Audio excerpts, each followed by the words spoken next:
Ya, Shalom. Ya, puji Tuhan, Bapak Ibu Saudara sekalian, kita boleh bersama-sama berbakti hari ini di tempat ini. Saya mengucap syukur pada Tuhan atas kebaikan Tuhan, khususnya melalui kebaktian setiap minggu kita boleh berkumpul bersama dan merenungkan firman Tuhan. Nah, saudara, bagian yang berlanjut dari kitab Kejadian yaitu pasal 37, pasal yang mulai dalam satu bagian yaitu berbicara tentang Yusuf, saudara. Pasal 37 merupakan bagian yang kita akan renungkan dibagi dua bagian, saudara, dua babak. Babak yang pertama yaitu ketegangan sebuah keluarga, keluarga Yakub, dan kita bisa menyaksikan Yusuf dan saudara-saudaranya. Dan bagian yang kedua nanti kita akan merenungkan dari ayat berikutnya yaitu ayat 12-36 berbicara tentang upaya usaha untuk meniadakan Yusuf dari Israel. Dan kita akan melihat bagaimana tangan Tuhan yang bekerja di tengah-tengah keadaan seperti ini. Tadi berkali-kali dari liturgis, pembawa doa dan persembahan yang dibawakan lagu oleh Saudara Aki berbicara setiap manusia, setiap kita mempunyai masalahnya masing-masing. Betul? Setuju? Ada yang enggak bermasalah? Kalau ada, nanti tinggal sebentar di sini kita akan berdoa. Karena orang yang demikian orang yang paling bermasalah, karena dia enggak tahu masalah itu. Saudara, saya kira semua ini adalah realitas, saudara. Saya ingin bertanya, saudara, satu pertanyaan dalam kehidupan kita hari ini, saudara. Saya bertanya demikian. Tempat yang paling dekat dengan surga, sekaligus tempat yang dekat dengan neraka, apa, saudara? Dekat dengan neraka kok. Nah, saudara, ada ungkapan yang sangat-sangat mungkin kita hari ini menyadari atau tidak menyadari, kita bisa bersetujuan, saudara. Yaitu tempat yang paling dekat dengan surga dan tempat yang paling dekat dengan neraka adalah keluarga.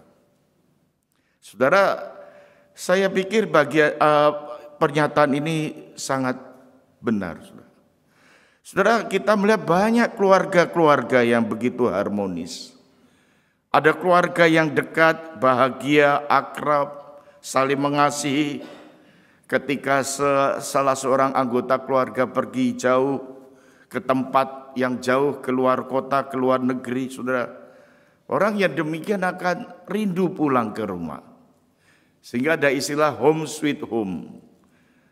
Itu yang dikatakan, saudara, tidak ada tempat yang ada di muka bumi ini yang lebih indah, yang lebih menyenangkan selain dari rumah kita atau keluarga kita.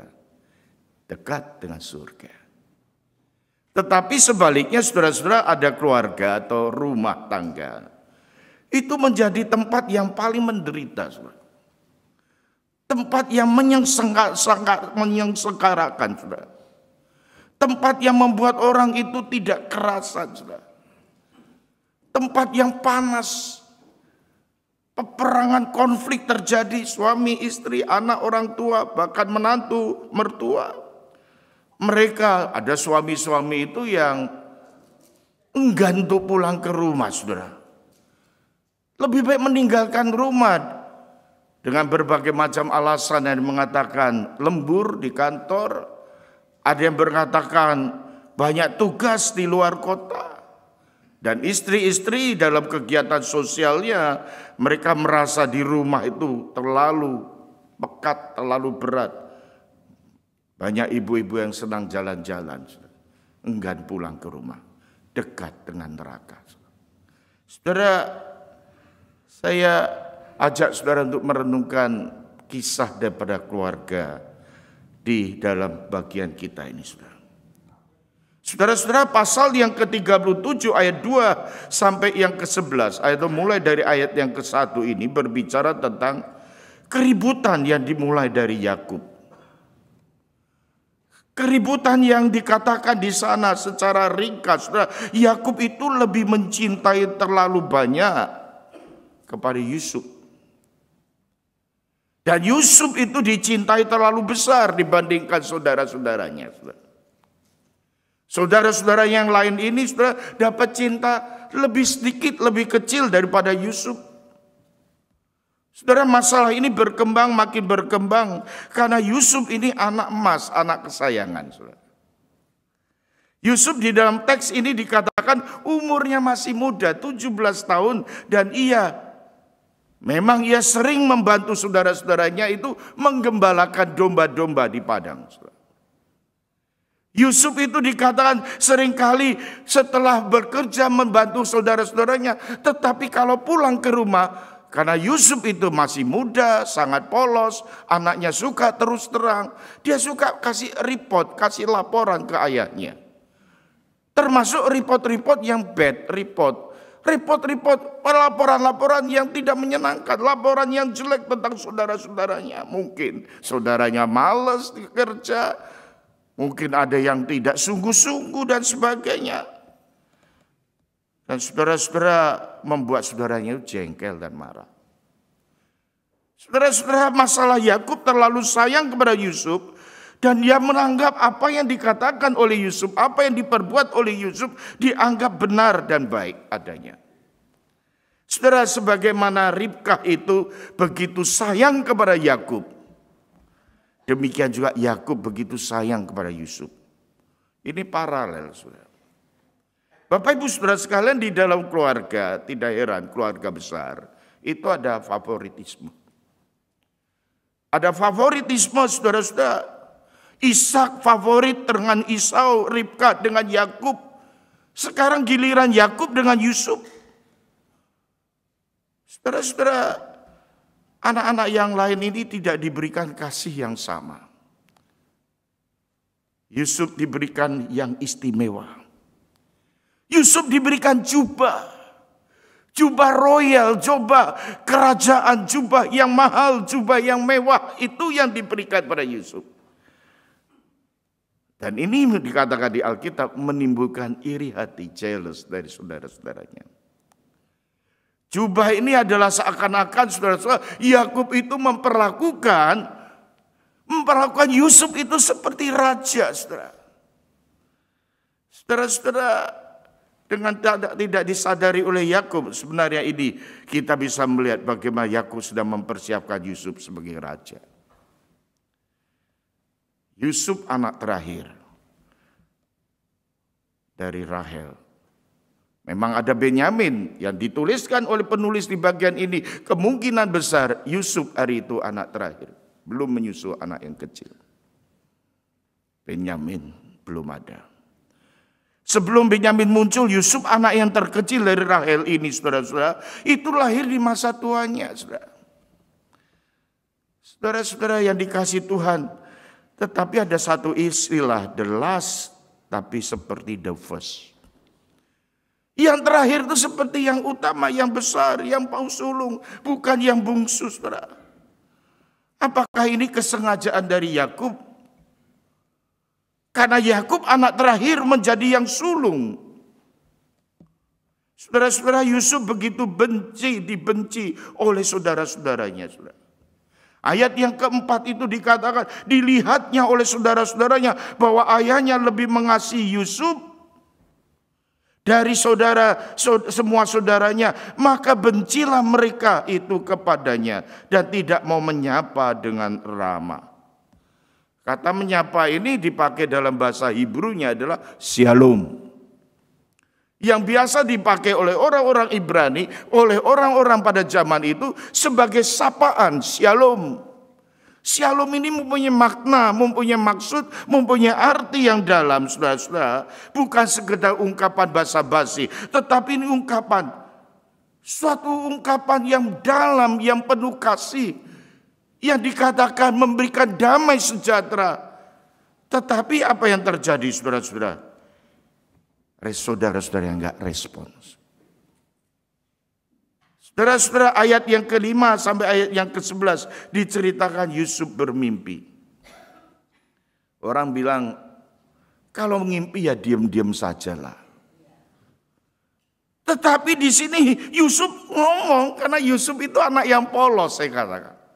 Anak yang suka terus terang dikatakan.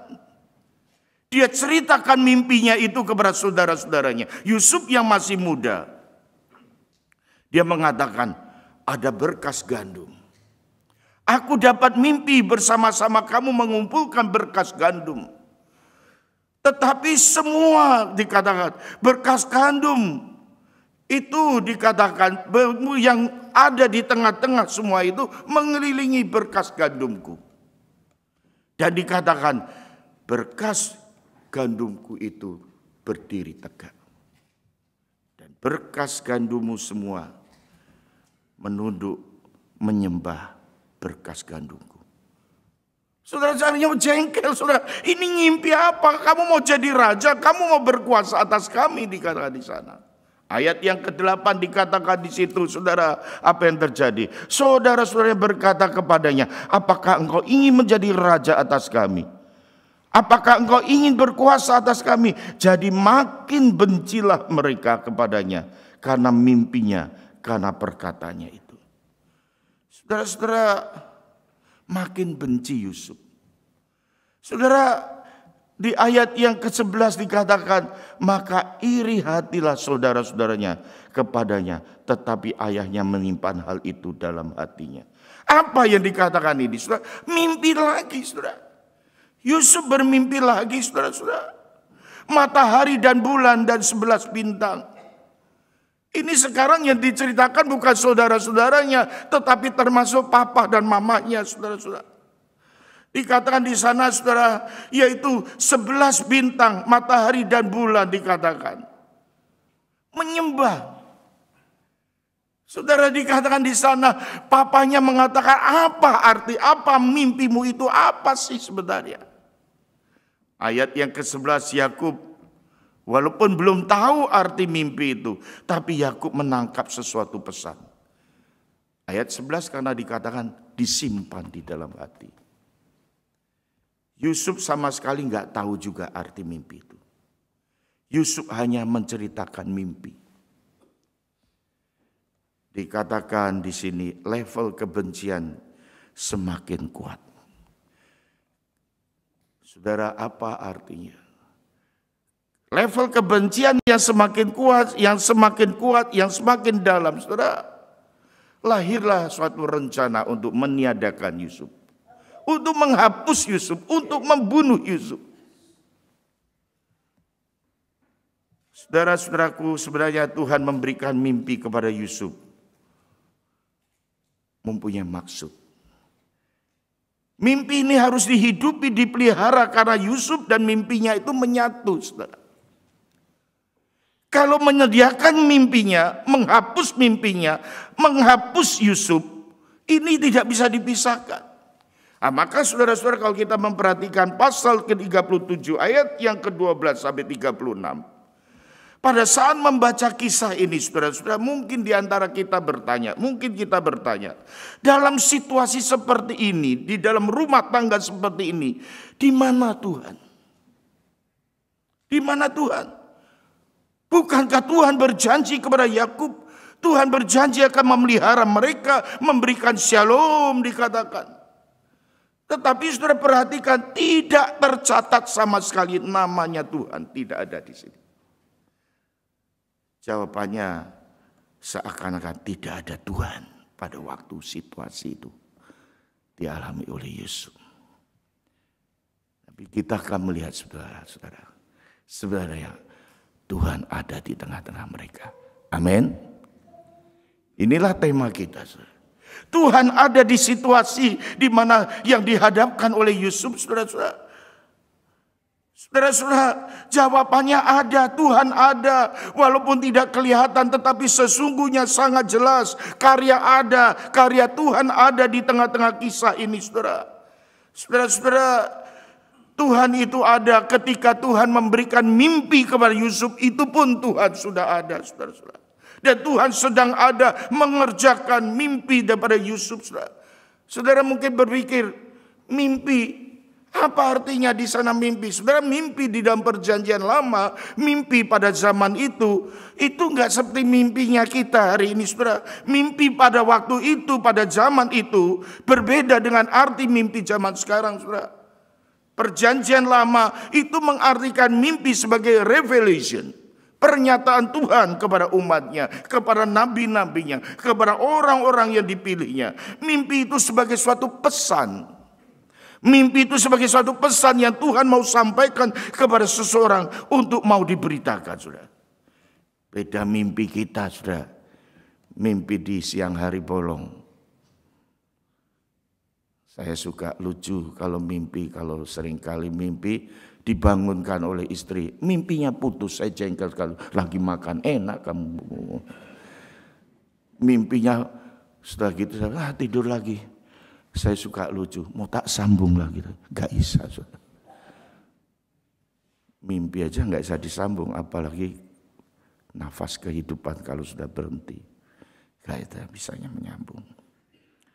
Mimpinya kita zaman ini mimpi, kadang-kadang di waktu malam sedang naik krus. Tapi itu bukan sungguh-sungguh. Bisa keliling dunia dalam mimpi, bisa makan enak-enak. Itu bunga tidur kita. Tapi zaman itu mimpi itu pemberian Tuhan, saudara. Kembali pada mimpi Yusuf. Mimpi Yusuf, saudara-saudara, kita merenungkan, ini mendatangkan kebaikan atau mendatangkan keburukan?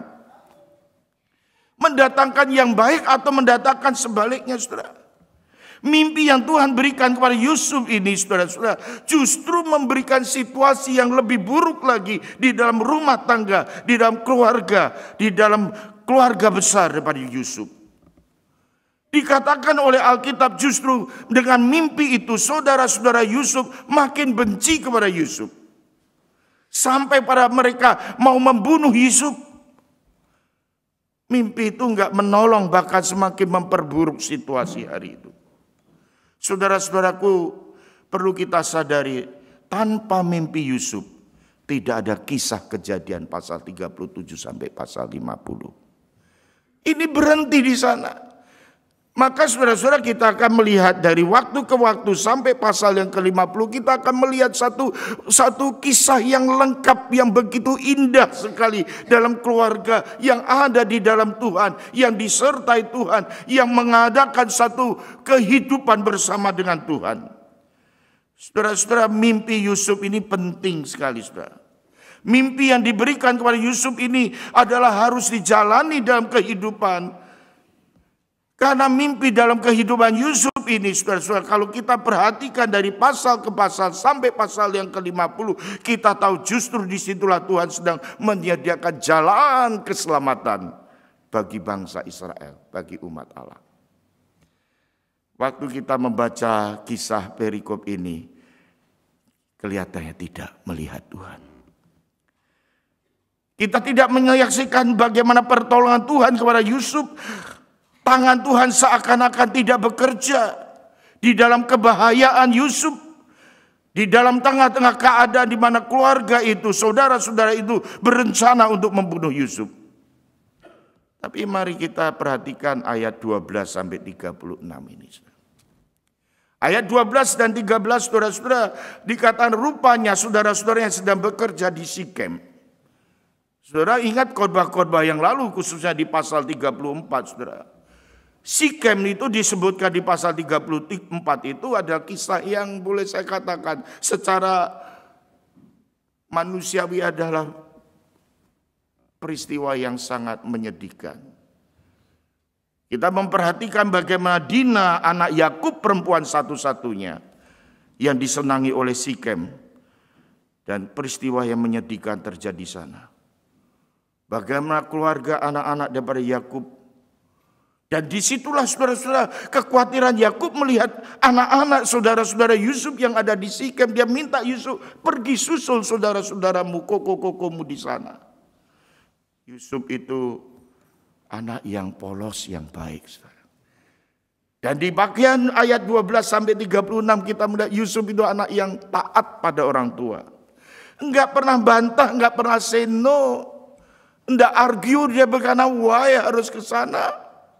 Padahal kalau kita melihat bagian ini, Yusuf itu tidak direspon. Omong shalom enggak dijawab. Kok sekarang disuruh untuk memberikan shalom lagi ke sana? Ironis, saudara-saudara. Yusuf anak baik, taat pada orang tua. Yusuf pergi 50 mil dari Hebron. Yusuf taat pergi, Yusuf melakukan apa yang ayahnya suruh. Alkitab memberikan satu catatan di sana. Saudara-saudaranya tidak ada di Sikem lagi. Memang saudara-saudaranya orang yang malas bekerja, lebih baik bermain-main. Dia tinggalkan kerjaan, dia pergi ke Dotan. Dan waktu Yusuf sampai di Sikem, tidak ketemu saudara-saudaranya. Ada orang mengatakan, mereka ada di Dotan. Yusuf enggak patah semangat, Yusuf enggak give up. Dia pergi karena dia sudah disuruh ayahnya untuk memberikan, untuk mengunjungi, untuk menolong, untuk mengabarkan shalom itu. Yusuf pergi ke Dotan. Saudara-saudara, sebelum sampai ke Dotan sudah dekat, saudara-saudara lihat dari jauh. Yusuf datang, ini kesempatan kita bunuh dia. Kok bisa tahu Yusuf jauh-jauh datang? Itu Yusuf, saudara-saudara. Karena dia pakai jubah. Yusuf pakai jubah hari itu, saudara. Mencolok sekali, gemerlapan sekali. Makin geram keluarga, makin geram saudara-saudaranya. Dia melihat, saudara. Ini seperti kisah Kain yang geram sekali pada Habil. Ketika persembahan Habil diterima oleh Tuhan. Saudara, paralel kisah itu merencanakan pembunuhan. Seperti Kain membunuh Habil. Saudara-saudara, tapi ada satu hal yang terselip di antara saudara-saudaranya. Ada anak yang sulung namanya Ruben. Dia katakan jangan dibunuh. Kita masukkan aja sumur ke dalam sumur di padang itu. Kita cemplungkan di sana. Ruben ini setengah baik, setengah enggak baik. Kenapa enggak baik? Karena dia sebagai kokoh pertama harusnya berkata sama adik-adik, jangan lakukan itu. Tetapi kita bawa dia, tapi jangan kita bunuh. Masukkan aja ke sumur. Ada saudara Yusuf yang lebih baik lagi. Tapi sebetulnya dia enggak baik juga. Jangan gitu dong. Cari keuntungan di tengah situasi ini. Lebih baik kita jual saja. Jual kepada saudagar yang kaya raya. Yaitu Ismail. Nanti kita dapat uang. Ini win-win solution. Semua setuju, agree, tanda tangan. Masukkan, jual. Yusuf menjadi korban seperti itu. Tapi apakah Tuhan tidak ada di tengah Yusuf? Saudara, cerita itu enggak selesai, saudara. Nanti kita perhatikan terus, saudara. Rupanya Yusuf di sini, saudara-saudara, di ayat yang ke-36, saudara. Dikatakan, adapun Yusuf, ia dijual oleh orang Midian itu ke Mesir. Ada satu kata, tempat Mesir. Inilah akhirnya Yusuf sampai ke Mesir, saudara. Ini yang membawa Yusuf sampai ke Mesir, saudara. Saudara-saudara yang dikasihi Tuhan, kita melihat saudara-saudara di bagian ini, saudara. Kita melihat akal bulus, tipu mulus lihat dari saudara-saudara kelihatannya sukses. Lancar, sukses. Untuk meniadakan Yusuf, untuk meniadakan mimpi Yusuf, untuk menghapus mimpi Yusuf. Sukses membuat akhirnya juga Yakub itu percaya kalau Yusuf itu mati dimakan binatang buas. Karena saudara-saudara bawa jubahnya yang berlumuran darah. Di sana papa, Yusuf sudah mati dimakan binatang buas. Ini buktinya darahnya.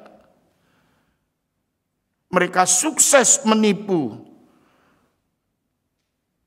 Saudara-saudara, kadang-kadang dalam peristiwa, dalam persoalan hidup kita hari ini. Seringkali kita melihat, kita menyaksikan. Tipu muslihat cara dunia ini. Kelihatannya sukses. Deceptif itu sukses. Dunia hari ini memperlakukan gereja-gereja, memperlakukan orang Kristen, kita melihat ada penganiayaan, ada fitnahan yang merugikan gereja. kelihatannya sukses. Tapi kita melihat di sini yang sebenarnya tangan Tuhan yang memimpin, yang memberi mimpi tidak pernah gagal. Amin. Amin. Tidak pernah give up, saudara. Tuhan akan terus menjaga mimpi Yusuf itu agar tergenapi dan terjadi dengan sempurna. Sudah cerita ini setelah Yakub mendengar kabar duka itu sangat sedih hati, saudara. Tidak mau dihibur, saudara-saudara. Yakub mengatakan, biarlah aku mati bersama dengan Yusuf karena begitu cintanya hatinya kepada Yusuf. Jika kita berhenti cerita ini di sini, saudara, selesai, habislah. Tidak ada apa-apanya lagi. Kalau Yusuf mati, maka mimpi itu hanya sekedar mimpi kosong. Tidak punya pengalaman. Ceritanya sudah habis. Orang Jawa bilang entek. Waktu Yakub menangisi Yusuf. Saudara, tapi mari kita memperhatikan di dalam ayat yang ke-36. Tadi saya ajak saudara untuk membaca bersama-sama. Di situ ada adapun Yusuf. Kata penting, adapun Yusuf ayat 36. Dalam bahasa Inggrisnya, kalau kata adapun saya lihat nuansanya enggak jelas. Bahasa Inggrisnya bisa ditampilkan. Bahasa Inggrisnya ada. Itu disebutkan apa, saudara? Meanwhile. Dalam bahasa Inggrisnya itu disebut meanwhile. Meanwhile. Artinya saudara, ketika Yusuf dijual kepada orang Midian, orang Mesir itu, saudara, kepada Potifar, staf daripada istana di Mesir, itu ada satu kata yaitu meanwhile. Artinya untuk sementara waktu. Kalau ada pun itu saya pikir-pikir, saya renungkan, itu nuansanya enggak terlalu jelas. Di dalam peristiwa ini, ketika peristiwa ini berjalan, ketika kisah ini terjadi, cerita ini terjadi, itu meanwhile. Artinya sedang berlangsung cerita ini dan ada cerita yang lain. Dan penulis dari kitab Kejadian ini ingin berkata, ini belum selesai. Meanwhile, untuk sementara waktu, saudara. Saudara, kita orang-orang Kristen diberikan mimpi juga, saudara. Alkitab itu memberikan mimpi, Allah memberikan mimpi kita di dalam Alkitab kita, saudara. Saudara-saudara, mimpi yang Tuhan berikan kepada kita dan sesuai dengan Alkitab hari ini adalah Tuhan akan datang kembali. Itu mimpi. Bukan hanya sekedar kosong. Dia akan datang kembali. Dia akan membuat segala sesuatu benar kembali. Dia akan meluruskan jalan yang bengkok. Dia akan membawa segala sesuatu menjadi baru. Langit dan bumi menjadi baru. Kita boleh bermimpi dunia ini menjadi damai. Bekerja dengan baik, bersuka cita dengan shalom. Kita bermimpi agar anak-anak kita bertumbuh di dalam iman, bertumbuh di dalam pengetahuan firman, dipakai oleh Tuhan menjadi berkat. Boleh bermimpi memiliki keluarga yang indah, yang harmonis di dalam Tuhan. Mari, jangan lupa, kita hidupi mimpi yang Alkitab berikan. Setiap hari kita doakan dengan iman, dengan penuh kegairahan, saudara. Mimpi pengharapan yang tidak boleh padam. Dengan iman kita percaya bahwa segala sesuatu yang difirmankan Tuhan menjadi visi hidup kita. Setiap kali kita membaca firman, kita boleh dibangkitkan kita.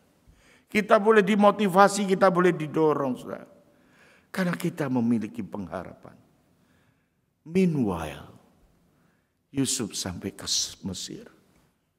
Meanwhile, pada waktu cerita ini berlangalir, pada waktu ini berlangsung, ada cerita di babak berikutnya, saudara-saudara.